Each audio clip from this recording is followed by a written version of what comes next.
This is a story of three identical sisters. In the heart of a bustling city, nestled between dimly lit streets and neon lights, stood the Blue Moon Bar. It was a place where souls sought solace in music, and none captivated the crowd like the Harmonia Sisters, Celeste, Leora, and Vivian. Born triplets, they were a rare sight to behold. Sharing the same enchanting features, raven black hair, piercing green eyes, and a melodic voice that could make even the coldest heart melt. Despite their striking resemblance, the sisters were as different as night and day in their personalities.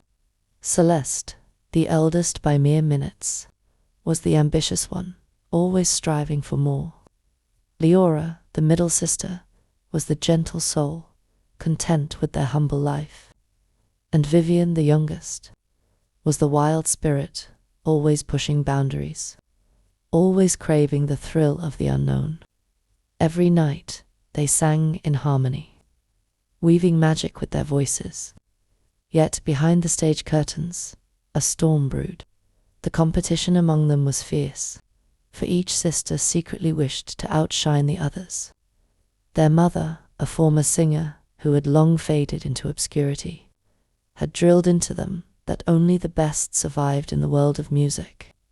Sing with your soul, but never forget the world only has room for one star. She often warned, her eyes filled with the ghosts of unfulfilled dreams. The pressure to succeed had shaped them in different ways. Celeste pushed herself relentlessly, taking vocal lessons beyond what their modest means allowed.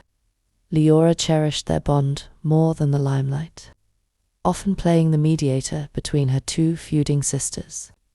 Vivian, always impulsive, sought attention not only through her voice, but also through her reckless antics, often causing concern for those who loved her.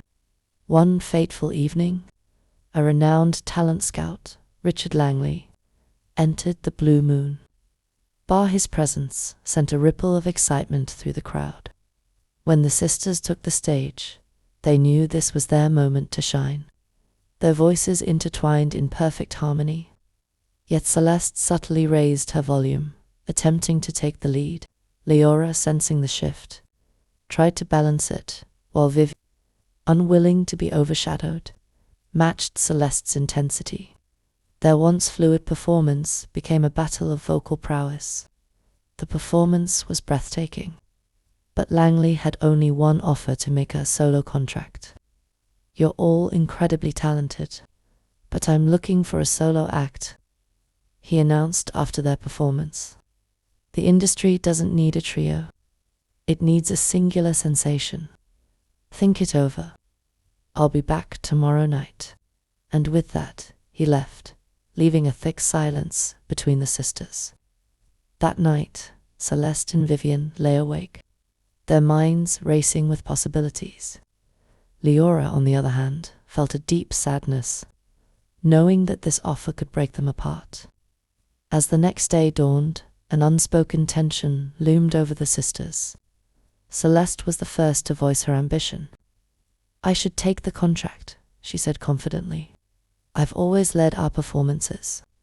You both know it." Vivian scoffed. "Excuse me. I'm the one with the most stage presence. If anyone should go solo, it's me." Leora looked between them, hurt flashing in her eyes. "What about staying together? We've always been stronger as a trio. Maybe you've always been comfortable in the background. But some of us want more," Celeste retorted. The argument escalated, emotions running high. That night, as they took the stage once more, the magic of their harmony was gone. Celeste and Vivian tried to overpower each other, throwing the performance into discord. Leora, struggling to keep up, faltered. The audience sensed the tension, their applause hesitant and confused. Backstage, the sisters' heated words turned to physical confrontation. "You ruined everything," Vivian accused Celeste, shoving her. "You're just jealous." Celeste shot back. "Enough." Leora shouted, tears streaming down her face. "We've let our own greed destroy us. But it was too late. The damage had been done. Langley witnessed their collapse and withdrew his offer. "I wanted a star, not a storm of chaos," he said before walking away. Their fallout was swift. Celeste left the group first, trying to make it on her own, only to find the industry harsher than she had imagined. Vivian followed, but without the backing of her sisters. She too struggled. Leora, heartbroken, remained at the Blue Moon Bar, singing alone. As time passed, Celeste found herself singing in small venues, her once bright future dimming under the weight of loneliness. Vivian fell into a downward spiral, using alcohol and reckless behavior to cope with her failing career.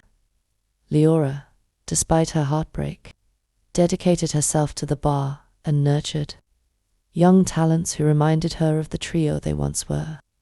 The years dragged on, each sister walking a lonely road. Celeste started working behind the scenes in music production, hiding her bruised ego behind a mixing board.